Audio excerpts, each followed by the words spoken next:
Guys अगर आपको भी डू और डज को लेकर कंफ्यूजन है कि एक सेंटेंस में डू और does as a main verb आते हैं तब इनकी मीनिंग अलग होती है, और अगर एज अ हेल्पिंग वर्ब आते हैं तब इनकी मीनिंग अलग होती है, और अगर आपको इसमें भी कंफ्यूजन है कि डू और डज दोनों अलग अलग हैं या फिर दोनों सेम ही हैं, सो गाइज आज के इस क्लास में हम डू और डज के 5 ऐसे यूजेस को सीखने वाले हैं जिनके बाद आपको डू और डज को लेकर कोई कंफ्यूजन नहीं रहने वाली है। गाइज ट्रस्ट मी, अगर आप ये वीडियो एंड तक देख लेते हैं ना तो डू और डज आपकी लाइफ में दोबारा प्रॉब्लम नहीं बनेंगे। तो चलिए शुरू करते हैं बिना टाइम वेस्ट किए। Let's master do and does. तो सबसे पहले आपको समझना होगा कि डू और डज ये दोनों अलग अलग चीजें नहीं है बल्कि दोनों एक ही हैं। कॉन्सेप्ट क्लियर करने के लिए मैं आपको एक छोटा सा लॉजिक समझा देती हूँ। गाइज आपको पता होगा कि डू एक मेन वर्ब है जिसका मतलब होता है करना, और इसकी सेकेंड फॉर्म होती है डिड, थर्ड फॉर्म होती है डन, फोर्थ फॉर्म होती है डूइंग और इसकी फिफ्थ फॉर्म होती है डज।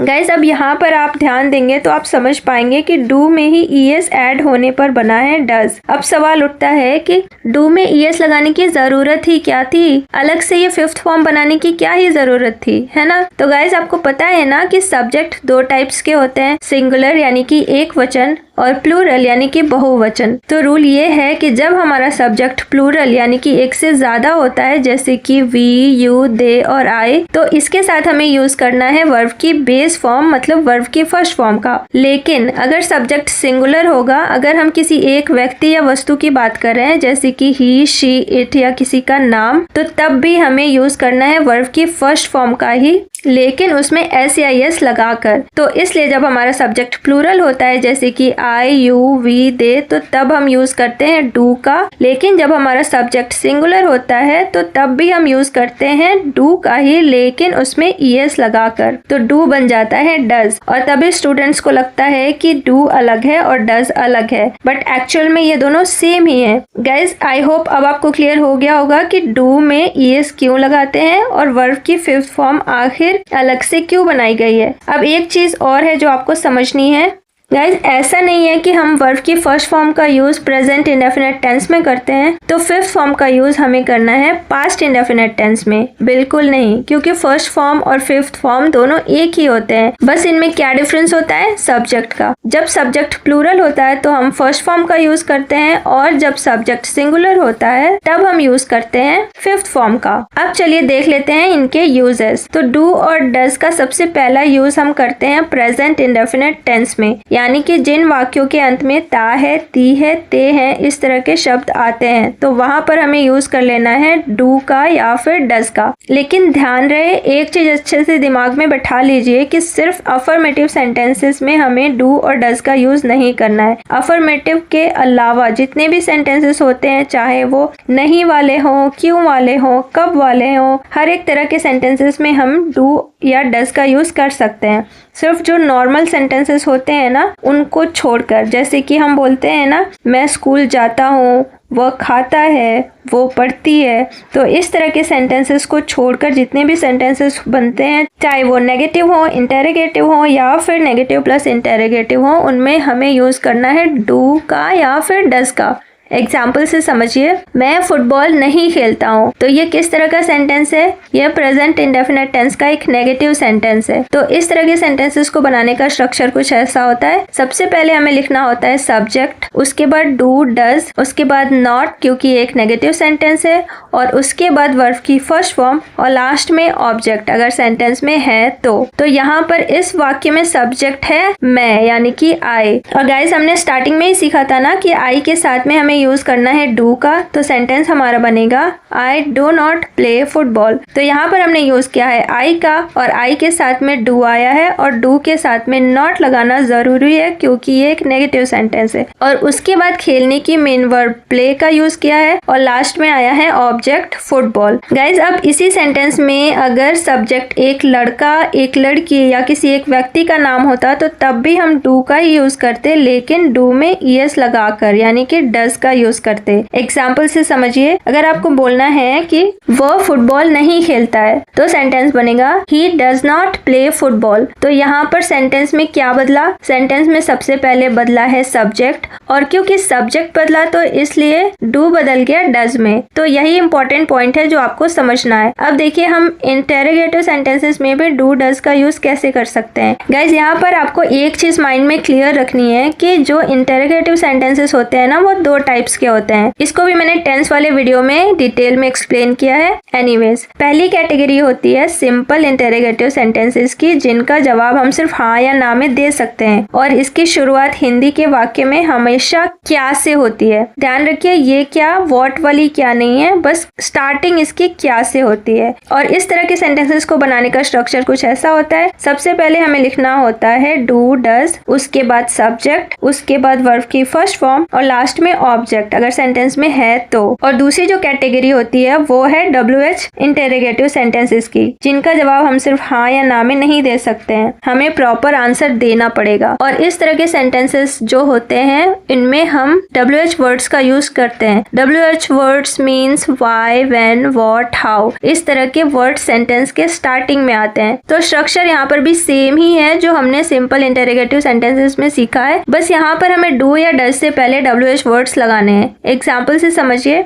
अगर आपसे कोई पूछता है कि क्या तुम फुटबॉल खेलते हो, तो इस सवाल का जवाब आप सिर्फ हाँ या ना में दे सकते हैं, है ना। तो इसको बनाने की शुरुआत हम डू या डज से करेंगे, और क्योंकि सब्जेक्ट यहाँ पर यू है तो यू के साथ में हम यूज करते हैं डू का। तो यहाँ पर सेंटेंस होगा डू यू प्ले फुटबॉल।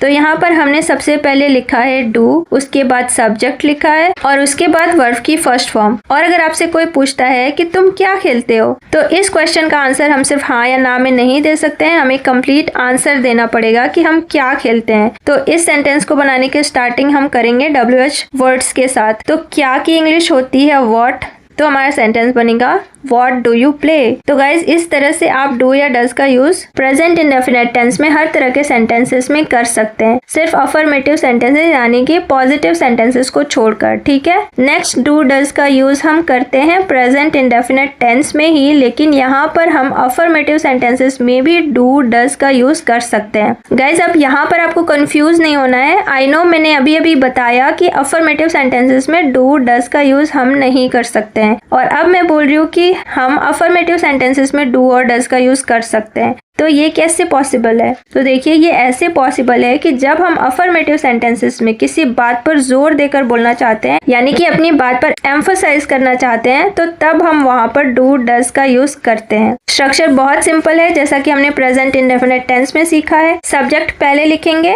उसके बाद V1 और लास्ट में ऑब्जेक्ट। बस यहाँ पर सब्जेक्ट के बाद हमें डू या डज लगा देना है, ठीक है।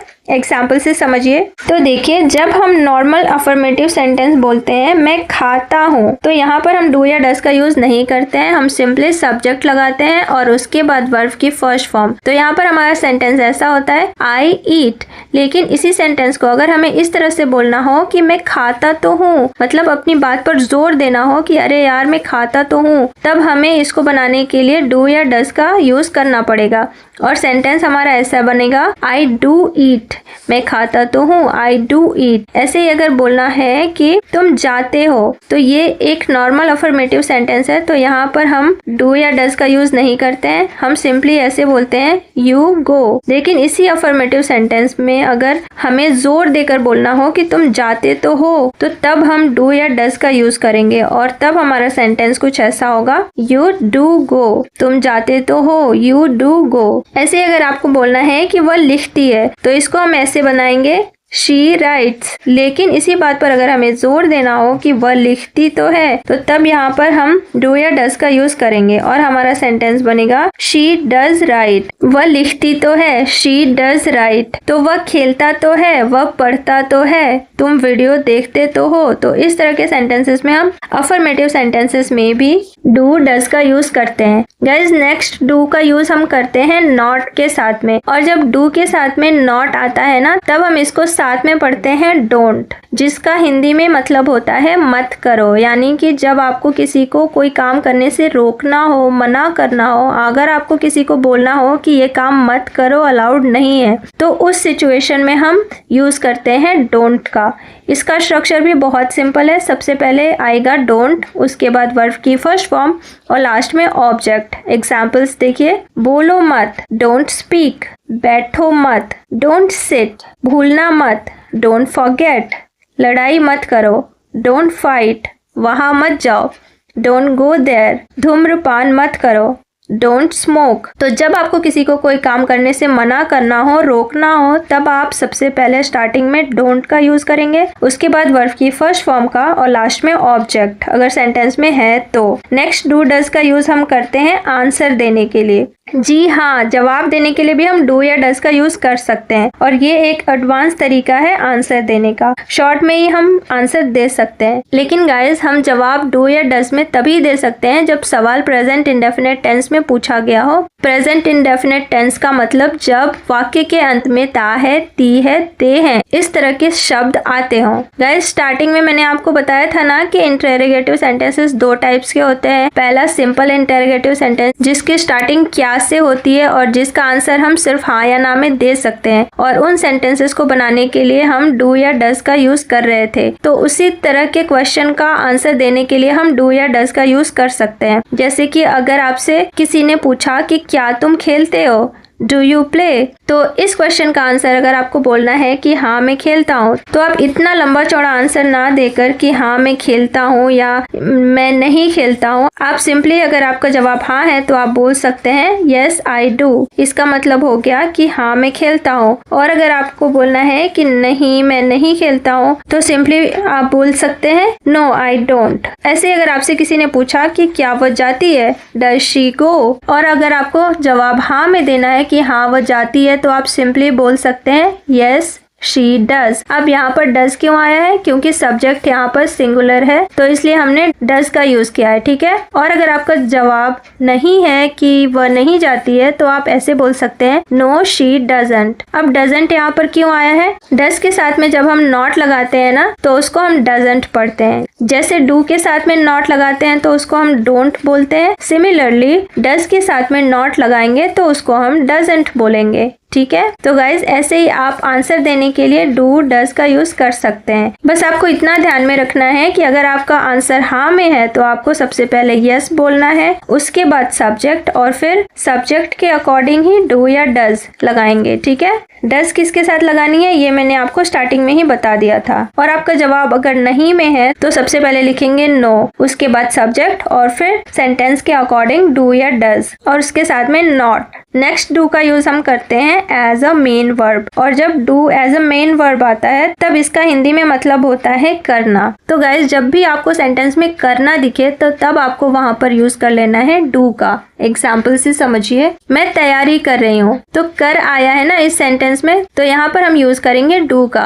तो सेंटेंस बनेगा आई एम डूइंग प्रिपरेशन। अब यहाँ पर डू के साथ में ING क्यों आया है? क्योंकि ये सेंटेंस प्रेजेंट कॉन्टिन्यूअस टेंस में है। जब हमारे हिंदी के सेंटेंस के लास्ट में रहा है, रही है, रहे हैं, इस तरह के शब्द आते हैं ना, तो वो प्रेजेंट कॉन्टिन्यूअस टेंस के होते हैं। ऐसे ही अगर आपको बोलना है कि तुम कुछ नहीं कर रहे हो, तो इस वाक्य में भी कर आया है ना, तो यहाँ पर भी हम डू का यूज करेंगे। तो सेंटेंस बनेगा you are not doing anything. यहाँ पर भी डू में ING आया है क्योंकि सेंटेंस प्रेजेंट कॉन्टिन्यूअस टेंस में है, और नॉट आया है पहले क्योंकि सेंटेंस नेगेटिव भी है। तो तुम कुछ नहीं कर रहे हो, तो इसको हम ऐसे बोलेंगे you are not doing anything. ऐसे ही अगर आपको बोलना है कि मैं नहीं करता हूँ, तो बोलेंगे आई डू नॉट डू। यहाँ पर देखिए 2 बार डू आया है ना।